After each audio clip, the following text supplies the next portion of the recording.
korban meninggal dunia akibat banjir bandang dan lahar dingin yang terjadi di sekitar Gunung Merapi, Sumatera Barat pada Sabtu 11 Mei 2024 terus bertambah.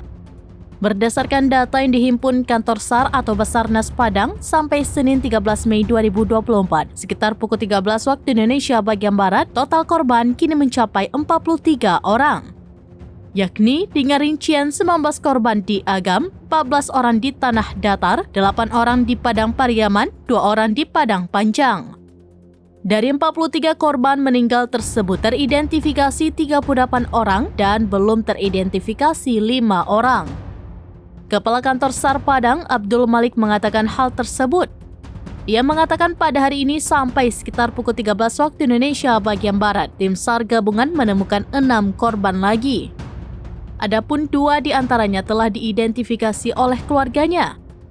Sementara 4 korban lainnya belum terindikasi dan telah dibawa 1 ke Rumah Sakit Bayangkara. Ia menjelaskan korban ditemukan di 2 lokasi, yakni 5 korban di Kabupaten Tanah Datar dan 1 korban di Sungai Batang Anai, Padang Pariaman. Abdul Malik mengatakan pencarian masih terus berlangsung. Tim gabungan terus berusaha melakukan pencarian di berbagai sektor yang telah ditentukan. Selain itu, pencarian dibantu Basarnas Pekanbaru yang mengirimkan 2 tim tambahan dan tim lainnya dari Basarnas Mentawai serta Jambi segera bergabung. Menurutnya, tantangan pencarian korban karena luasnya area yang terdampak membutuhkan lebih banyak peralatan dan sumber daya yang kompeten.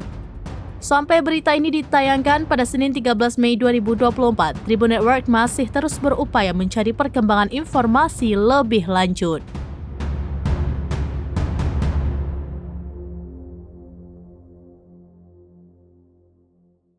Download Tribun X sekarang, menghadirkan lokal menjadi Indonesia.